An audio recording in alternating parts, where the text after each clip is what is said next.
아멘. 우리 이 시간에 성경 말씀을 같이 열어보겠습니다.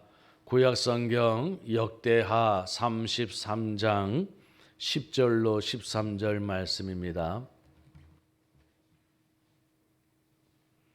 구약 성경 역대하 33장 10절로 13절 말씀.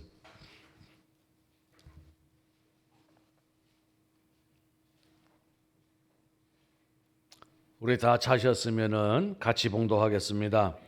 여호와께서 므낫세와 그의 백성에게 이르셨으나 그들이 듣지 아니하므로 여호와께서 아수르 왕의 군대 지휘관들이 와서 치게 하심에 그들이 므낫세를 사로잡고 쇠사슬로 결박하여 바벨론으로 끌고 간지라.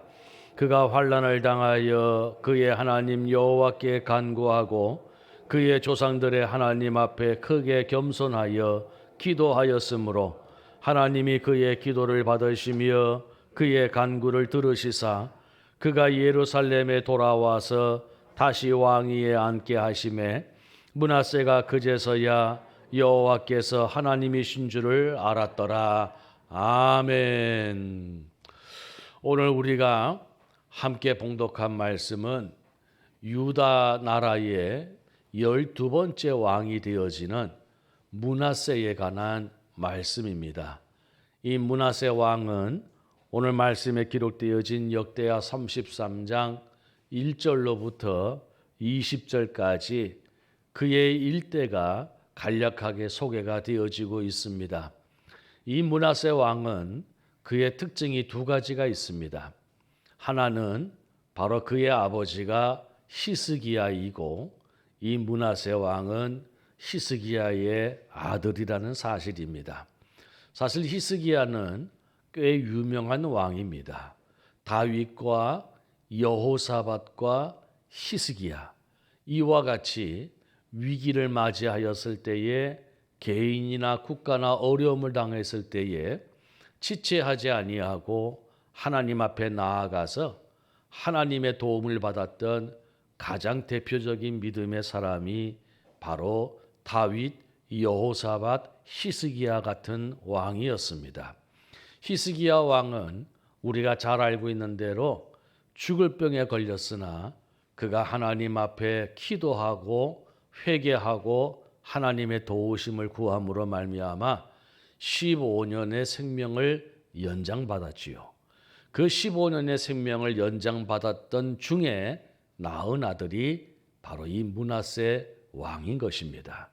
그래서 이 므낫세 왕은 히스기야의 아들로 그 특징이 있습니다. 그 다음에 두 번째 특징은 무엇이냐면 이 므낫세 왕은 12살의 왕으로 등위해서 무려 55년이란 세월을 왕위에 있었던 왕이었습니다.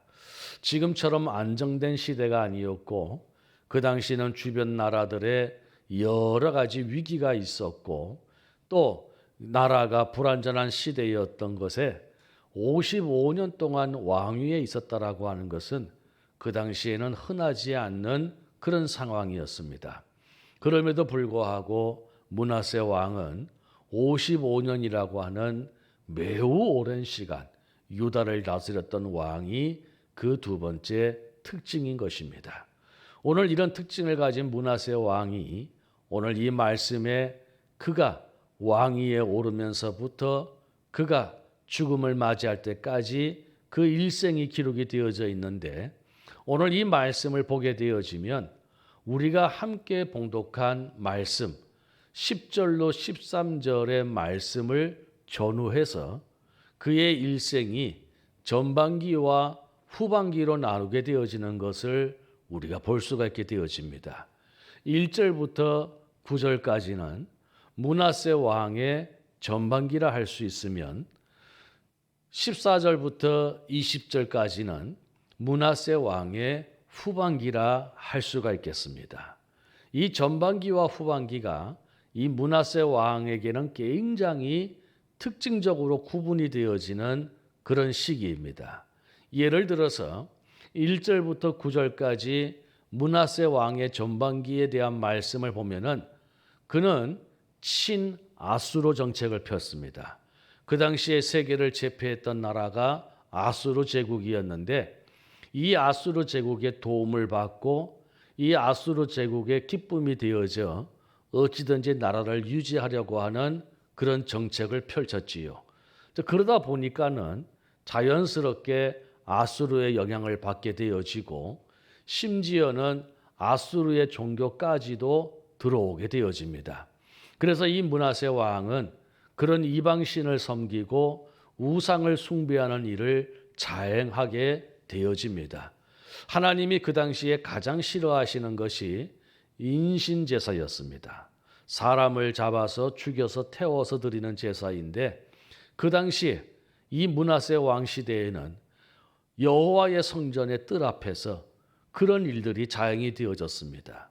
심지어는 자식을 죽여 불에 태워서 인신제사를 드리는 그런 일까지 일어나게 되어졌으니까 므낫세와 그 당시 이스라엘의 형편을 우리가 충분히 짐작을 할 수가 있는 그런 상황이지요.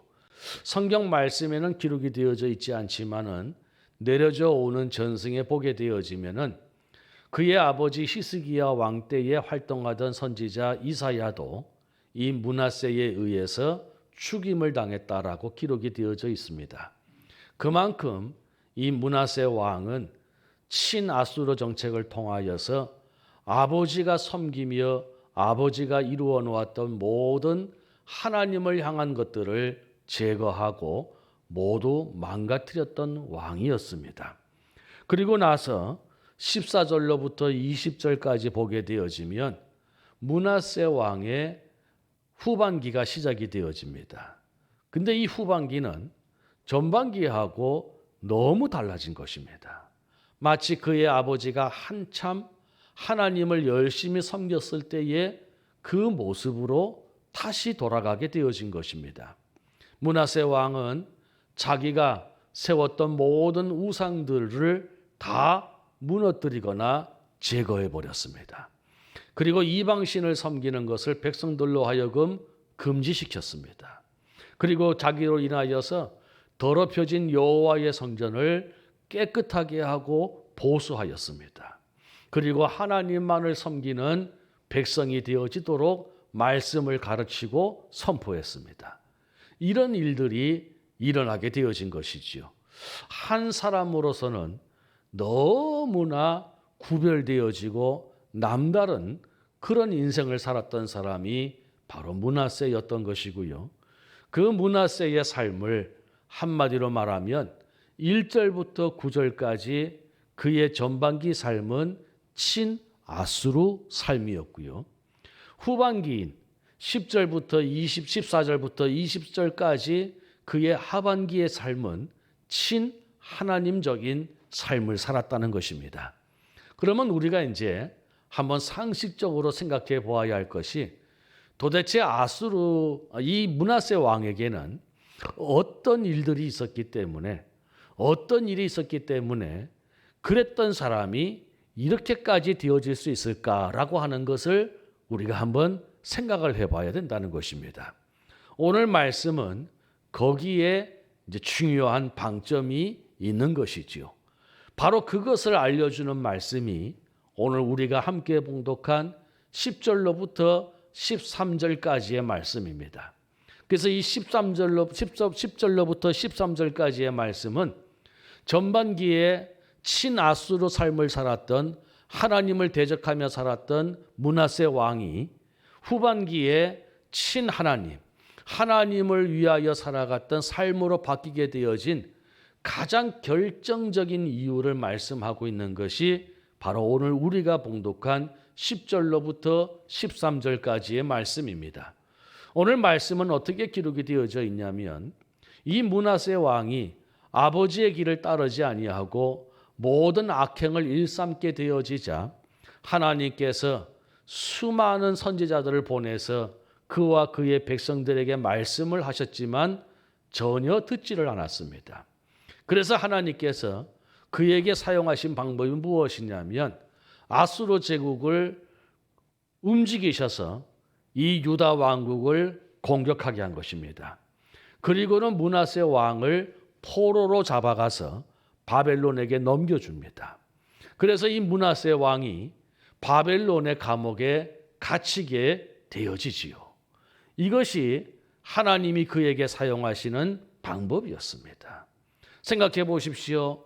나이 12살에 한 나라의 임금이 되어져서 오늘날까지 왕으로 살았던 이 므낫세 왕이 하루아침에 포로의 신분이 되어져 감옥에 갇혀 있게 되어지다니요. 이거는 뭐 말을 할 수 없는 그런 고통이고 그런 큰 실패인 것이지요. 그런 감옥에 갇혀서 이 므낫세 왕이 어떻게 하였을까? 오늘 성경 말씀은 거기에 대해서 말을 합니다. 12절에 보니까 그가 환난을 당했다고 이야기합니다. 맞습니다. 그에게는 세상에 둘도 경험할 수 없는 크디 큰 환난이었지요. 그런데 그가 환난을 당하였을 때 어찌하였느냐면은 그의 하나님 여호와께 간구하고 그의 조상들의 하나님 앞에 크게 겸손하여 기도하였다고 했습니다. 그가 환난을 당하였을 때에 그도 처음에는 불평도 하고 원망도 하고 남 탓도 하였겠지요. 그렇게 되어진 자기 자신을 아파하기도 하고 또 후회하기도 하고 그렇게 보냈겠지요. 그런데 그는 곧 마음을 추스려서 하나님 앞에 기도했습니다. 더욱이 그는 하나님 앞에 더 겸손하여 더 낮아지는 자로 기도했습니다. 그랬는데 하나님께서 그의 간구를 들으셨다고 했습니다. 그렇게 그의 인생의 전반기에 철저하게 하나님을 배척하고 그렇게 하나님을 무시하고 그렇게 하나님을 배신하였던 므낫세였지만 그가 하나님 앞에 겸손하게 되어져 낮은 자의 모습으로 하나님의 도움을 구하며 기도할 때에 하나님께서 그의 기도를 들어주셨다는 것입니다. 하나님께서 그의 간구를 들어주셨다는 것입니다. 그리고 하나님께서 역사하십니다. 그를 다시 예루살렘으로 돌아오게 하시고 그를 왕위에 다시 올려주셨습니다. 이 모든 일들을 경험하고 난 뒤에 므낫세는 깨닫게 되어집니다. 오늘 13절에 아주 중요한 표현을 합니다. 13절 끝부분에 보니 그제서야 여호와께서 하나님이신 줄을 알았더라. 그제서야 여호와께서 하나님이신 줄을 알았더라.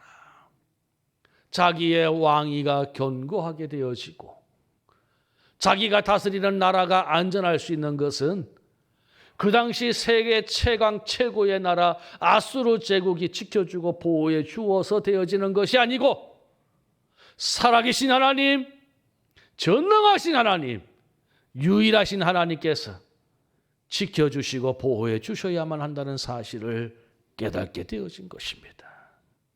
그의 생명도 아수르 왕이 좌우하는 것이 아니라 하나님이 함께 하셔야만이, 그의 나라의 운명도 아수르 제국이 지켜주고 보호해 주어야만 되는 것이 아니라 하나님이 하실 수 있음을 깨닫게 되어졌다는 것이지요.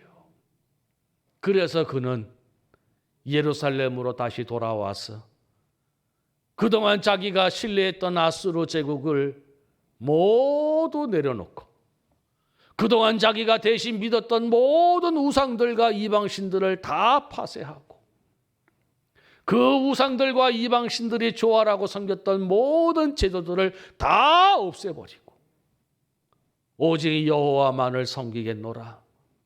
오직 하나님만을 섬기겠노라. 그 여호와가 우리의 하나님이시다라를 온 세상에 전파하는 왕이 되어졌습니다.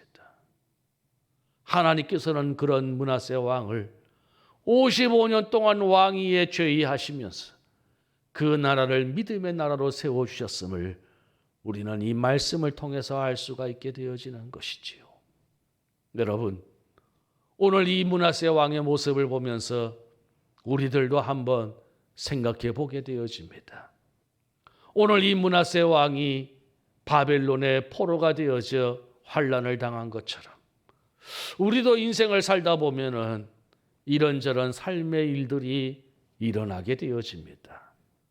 마치 그 어느 때보다도 자유스러운 나라에 자유스러운 분위기를 가지고 살아가지만 우리의 삶의 껍데기를 한겹을 벗겨내고 우리의 삶의 속에 들어가게 되어지면, 우리의 마음속에 성큼 한 걸음 디딛게 되어지면 우리는 너나 할 것 없이 어쩌면 보이지 않는 감옥 속에 갇혀져 있는 자와 같이 우리는 살아가고 있을 때가 많이 있다는 것입니다. 때로는 질병이 그러하지 않습니까? 어느 날 갑자기 내게 찾아온 질병들, 그 질병들이 나를 찾아와서 나를 둘러쳤을 때에 우리는 그만 감옥에 갇힌 것처럼 우리는 아무것도 할 수가 없고 거기에 영향을 받게 되어짐.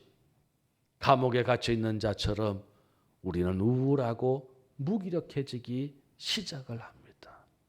우리 가족들 가운데 누구 하나 그렇게 되어져 버리면 우리도 덩달아서 그렇게 힘든 삶을 살게 되어지는 것이지요. 때로는 경제적인 어려움들이 우리의 운신의 폭을 좁히게 되어집니다. 우리의 생업이 잘 되어지지 않다든지 우리의 직업이 불안해지든지 하게 되어지면 그것이 우리에게 울타리가 되어지고 감옥처럼 되어져서 우리가 무엇을 해야 할지를 모르는 경우들이 많이 있다는 것입니다. 때로는 사람과의 관계가 그렇지 않습니까? 가족들 간에 혹은 직장 동료들 가운데 이웃들 간에 어떤 모임 가운데에서 그 관계가 조금이라도 이상해지면 우리는 참 힘들고 마치 나 혼자 있는 것처럼 아무도 나를 도와줄 수 없고 누구에게도 도움을 청할 수 없는 홀로 감옥에 있는 자와 같은 우리의 삶을 만날 때도 있다는 것입니다. 뭐 세상살이만 그런가요? 우리의 영적인 환경도 마찬가지입니다. 참 우리가 신앙의 코드가 맞고 영적인 코드가 맞아서 참 가족이 함께 예수를 믿을 수 있다면, 참 우리가 교회 생활이 즐거울 수 있다면 얼마나 좋겠습니까? 그런데 우리의 가족들 가운데에는 나 혼자 예수를 믿게 되어지면 그것이 뭐 평상시는 다르지 않지만 무엇인가 영적으로 부딪혀야 할 때가 있어요. 보이지 않는 영적인 갈등이 있고 긴장감이 있어요. 그것이 우리를 힘들게 하거든요. 그것이 우리를 힘들게 해요. 그러다 보면은 나 혼자 예수를 믿고 나 혼자 외롭고 나 혼자 고독한 거예요. 뭐 식구들이 있어서 자식들이 잘해주고 남편이 잘해주고 아내가 잘해주지만 영적으로 무엇인가 다르면 어느 순간에 우리는 영적으로 고독한 거예요. 내 신앙을 이야기를 할 수 있나? 조언을 받을 수가 있나? 도움을 받을 수 있나? 그러면 영적으로 나 홀로 감옥에 있는 거와 마찬가지죠. 이런저런 삶의 모습들을 돌아보면 우리 모두가 크고 작은 어려움들을 다 짊어지고 살아가고 있고 또 그 사건 앞에 직면해 있는 것이 우리의 삶의 모습이고요. 말은 다 하지 아니하고 표현은 다 하지 아니하지만 이러한 일들 저러한 일들로 인하여서 내 운신의 폭이 좁아지고 나 혼자서 무엇을 해야 하기에는 너무나 벅차고 언제 풀어질런지 언제 회복이 되어질런지 언제 좋아질런지 언제 나아질런지 알 수 없는 그런 삶 가운데에서 우리의 삶이 무기력해지는 거예요. 그러한 것들이 하나하나 우리에게 보이지 않는 감옥과 같은 삶을 우리는 살아가고 있는 것이지요. 오늘 므낫세의 삶이 우리와 다르지 않고요. 그가 당했던 고난과 환난이 우리와 큰 차이가 없다는 것을 우리는 알게 되어지는 것입니다. 오늘 이와 같이 우리의 삶 속에 보이지 않는 감옥에 저와 여러분이 놓여져 있을 때 우리는 어떻게 해야 할까요? 우리는 어떻게 해야 될까요? 오늘 성경 말씀은 우리에게 말씀하고 있습니다. 여호와 하나님께 간구하고 그 하나님 앞에 크게 겸손하여 기도하라라고 말입니다. 그것만이 우리를 이 감옥에서 벗어나게 할 수 있는 방법입니다. 그러면 이제 이렇게 얘기하시죠. 안 그래도 목사님, 지금까지 기도하고 있습니다. 지금까지 기도하고 있고 지금도 기도하고 있습니다. 얼마나 더 기도해야 할까요? 얼마나 더 기도해야 할까요?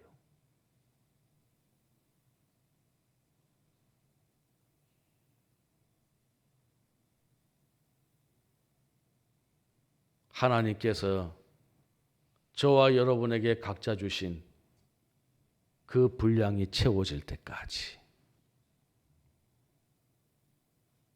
하나님께서 저와 여러분에게 주시는 분량이 다 채워질 때까지, 그 분량은 각자가 다 달라요.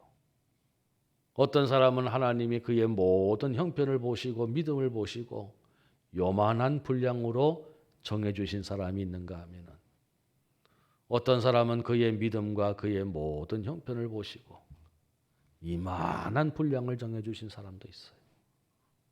분량이 각자 다르니까 어떤 사람은 하나님께서 속히 기도하는 것마다 응답하시는 것 같이 보이지만 나는 또 그렇지 않게 느껴지고, 그러나 중요한 것은 그 분량의 다함이 어디까지인지는 모르지만 하나님께서 내 기도의 분량이 채워질 때까지, 내 눈물병에 눈물이 채워질 때까지 기다리고 계심을 기억하시기를 바랍니다. 그 기도의 분량이 채워지면, 그 눈물병에 눈물이 채워지면 오늘 성경 말씀에 기록되어진 대로 하나님이 그의 기도를 받으시며 그의 간구를 들어주실 줄로 믿습니다. 오늘 우리는 그 믿음을 가지고 살아가야 됩니다. 근데 우리의 눈을 끄는 것이 무엇이냐면, 간구라든지 기도에 대하여서는 그냥 헛단어를 사용하고 있어요. 기도 간구를 사용하고 있어요. 그런데 12절 끝에 보니까 그의 조상들의 하나님 앞에 크게 겸손하여라는 말을 쓰고 있어요. 겸손이라는 말 앞에는 크게라는 부사를 달고 있어요. 이게 도대체 무엇 때문에 이런 말씀을 하고 계실까? 기도와 간구에 대하여서는 표현 없이, 수식어 없이 사용하시는데 겸손에 대하여서는 크게 겸손하여라는 말을 사용하고 계시더라는 것입니다. 기도를 하되 크게 겸손하라는 것이죠. 아니, 겸손은 우리가 너무나 잘 알고 있는 단어잖아요. 남보다 내가 더 낮아지면 겸손이잖아요. 우리 예수 믿는 사람들처럼 겸손할 수 있는 사람이 어디에 있어요? 우리는 용어 자체가 겸손입니다.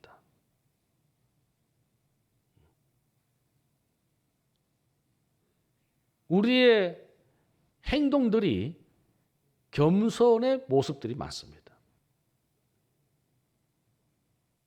그런데 하나님은 크게 겸손하라고 말씀하십니다. 왜냐하면 우리를 상대방보다 낮추는 것은 겸손은 겸손이나 반쪽 겸손이라는 거예요. 큰 겸손, 온전한 겸손은 나를 낮추는 것뿐만이 아니라 그를 높이는 것입니다. 나를 낮추는 것뿐만이 아니라 그를 높이는 것입니다. 그럴 때에 그 겸손이 온전한 겸손이 되어질 수 있어요.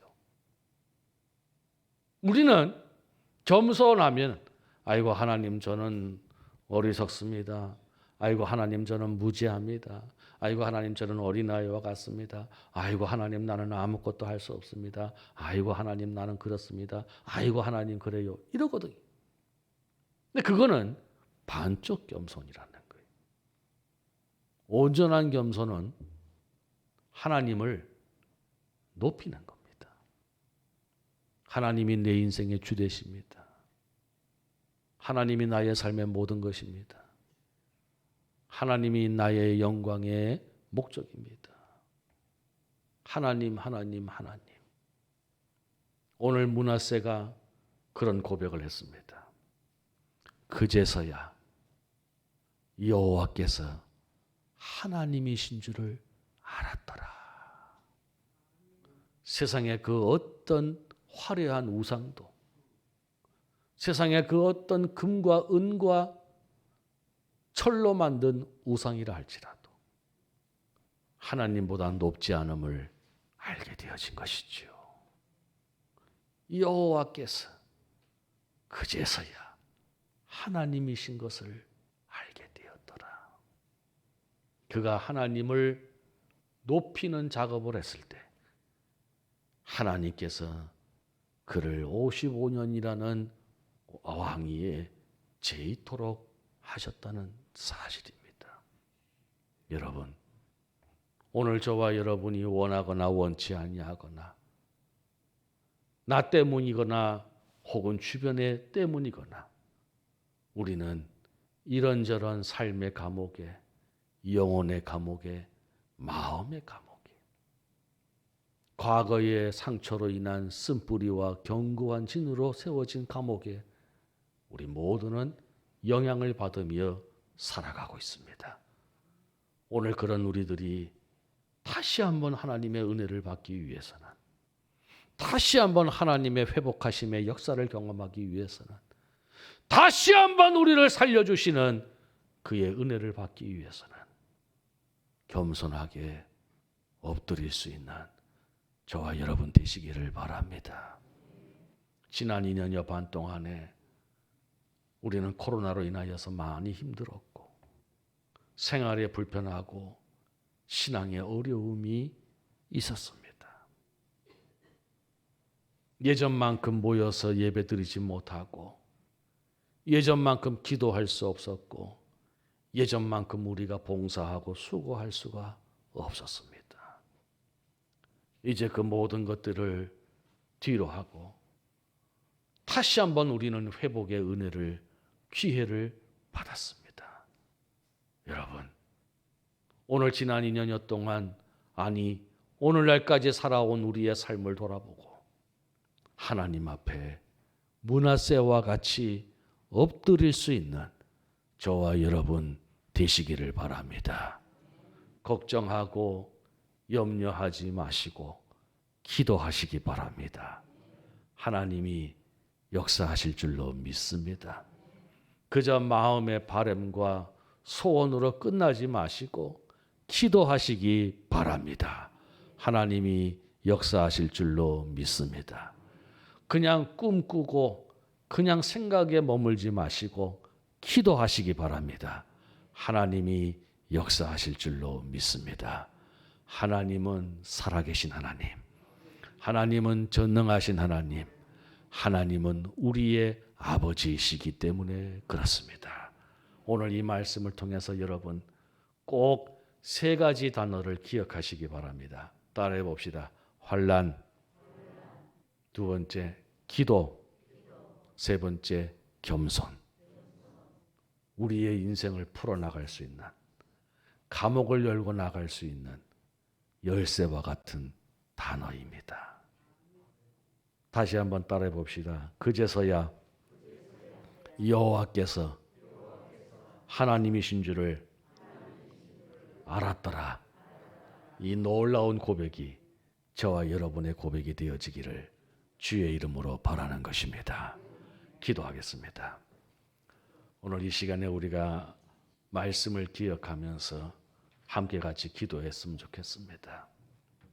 므낫세 왕처럼 우리도 보이지 않는 감옥에 갇혀 있는 삶을 살고 있습니다.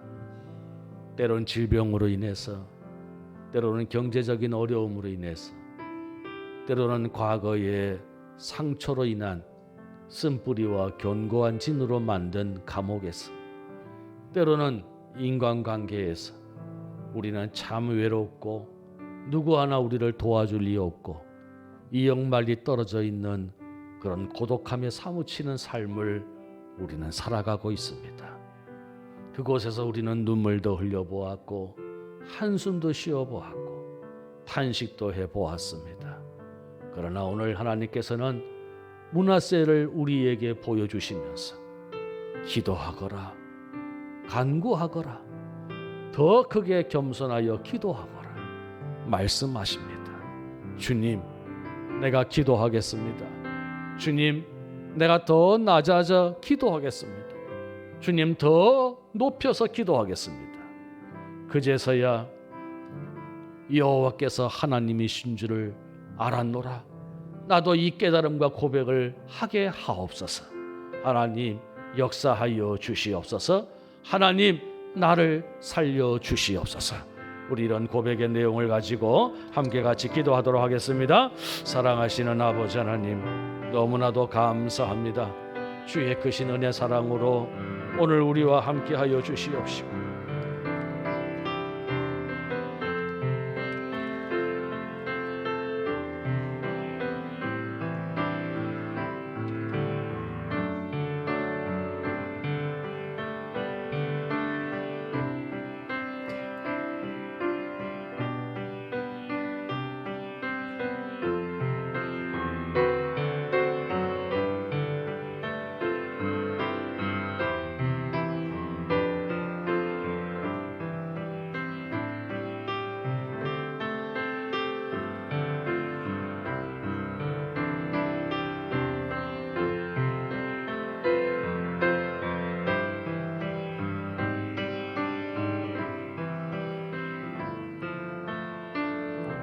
사랑하시는 아버지 하나님, 감사합니다. 우리가 버젓이 살아가고 있지만은 이 대낮과 같이 자유로운 시대를 살아가고 있지만 우리의 인생을 한 걸음 더 깊숙이 들어가 보면 우리 모두가 이런저런 보이지 않는 창살 없는 감옥 가운데 살아가고 있는 것을 아시는 하나님, 질병의 두려움과 가난의 걱정과 미래의 불안과 우리의 삶의 걱정과 염려가 끊이지 아니하고 과거의 상처와 불확실한 미래의 두려움들이 여전히 우리를 사로잡고 있는 이 암울한 때를 살아가고 있는 저희들, 아버지 하나님, 영적으로 더 힘들고 고통스러운 것을 아시는 하나님, 오늘 그런 우리들에게 므낫세 왕을 통하여서 말씀을 보여주신 하나님, 감옥에서 그가 전심으로 하나님을 구하고 크게 겸손하여 하나님께 간구하였을 때에 하나님께서 그의 간구를 들으시고 하나님께서 그의 기도를 받으셔서 그를 다시 회복시켜 주셨던 것처럼 오늘도 하나님, 우리가 할 수 있는 것 주 앞에 기도하는 것이오니 사랑하시는 주의 자녀들에게 기도의 영을 부어 주셔서 이전과 같이 기도하게 하여 주시옵시고 우리의 입술을 열어서 하나님께 부르짖는 자가 되게 하옵소서. 지난 코로나 2년여 동안 우리의 입이 닫혀져서 마음껏 기도하지 못하고 마음껏 찬송하지 못하였습니다. 우리의 눈이 닫혀서 하나님의 기이한 역사와 주의 능력을 보지를 못하였습니다. 우리의 귀가 닫혀서 하늘에서 선포되어지는 주의 말씀을 듣지 못하였습니다. 우리의 마음이 황폐하게 방치가 되어져 하나님 앞에 삶의 열매를 드리지 못하고 우리 삶이 간조하였습니다.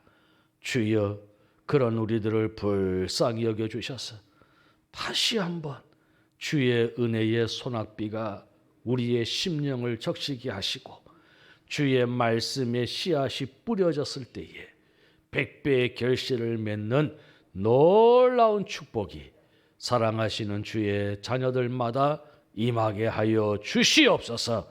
오늘 이 시간 주 앞에 귀한 예물 드립니다. 드리는 모든 손길들 복되게 하옵소서. 11조 헌금을 드립니다. 삶의 주인 되게 하옵소서. 아버지 하나님, 감사 헌금을 드립니다.